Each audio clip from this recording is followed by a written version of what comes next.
Manusia itu mengingat sesuatu, bagian otak yang terlibat dinamakan sebagai hipokampus. Mhm.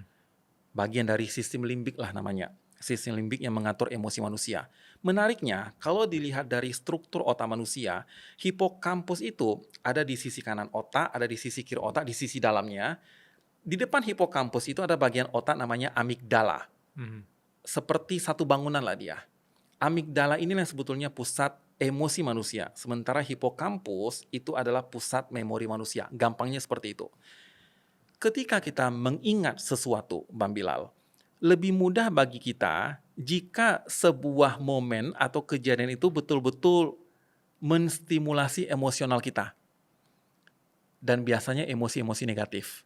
Makanya lebih mudah kita mengingat nama guru yang galak dibandingkan nama guru yang baik. Ya nggak kira-kira seperti itu. Lebih mudah kita ketika dikhianati pacar atau diberi hadiah oleh pacar.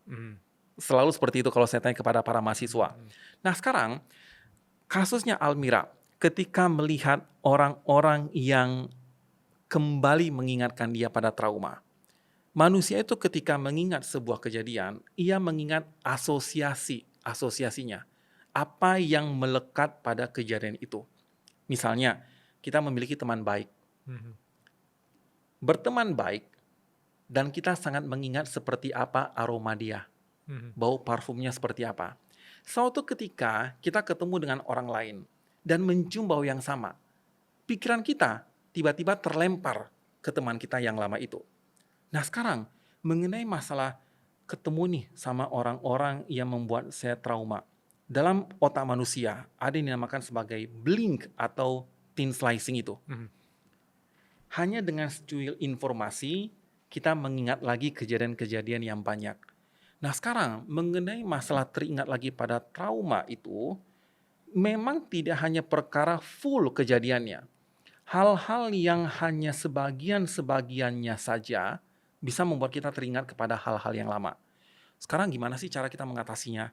Bang, yang namanya memori itu bisa tertutupi dengan cara memori-memori baru. Masalahnya adalah manusia ketika sudah memiliki trauma, ia sendiri sulit untuk move on.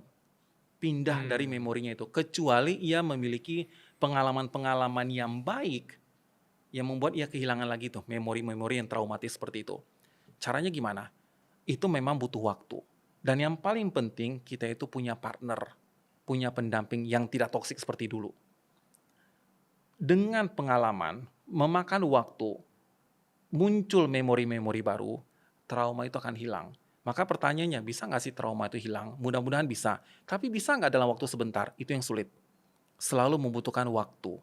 Nah sekarang pertanyaannya pada Almira itu, kalau ketemu lagi bagaimana? Kalau ia bisa menghindar, ya hindari. Terlalu banyak tantangan dalam hidup kita toh. Kalau ada hal yang bisa dihindari, ya sudahlah, nggak usah nambah beban. Otak kita juga punya batasan, namanya itu cognitive load lah. Kalau ada hal-hal yang bisa kita kerjakan yang lebih baik, kerjakan itu dulu. Mengenai masalah ini udah tinggalkan dulu deh. Kira-kira seperti itu Pak Bilal. Karena kalau konteks Blink yang tadi itu ada bukunya juga yang pernah aku baca. Bener. Ya, dan itu benar. Betul-betul seperti itu. Bagaimana manusia itu mengingat sesuatu karena asosiasinya. Makanya kalau kita ketemu seseorang, kok ada orang yang langsung judgment, itu bukan pengalaman pertamanya pasti. Setuju. Ia sudah begitu banyak pengalaman-pengalaman yang karakternya mirip dengan orang baru. Makanya begitu ketemu orang sebentar, orangnya seperti ini. Ya karena dia punya pengalaman. Bagaimana penampilannya, bagaimana intonasi suaranya, bagaimana pembawaannya.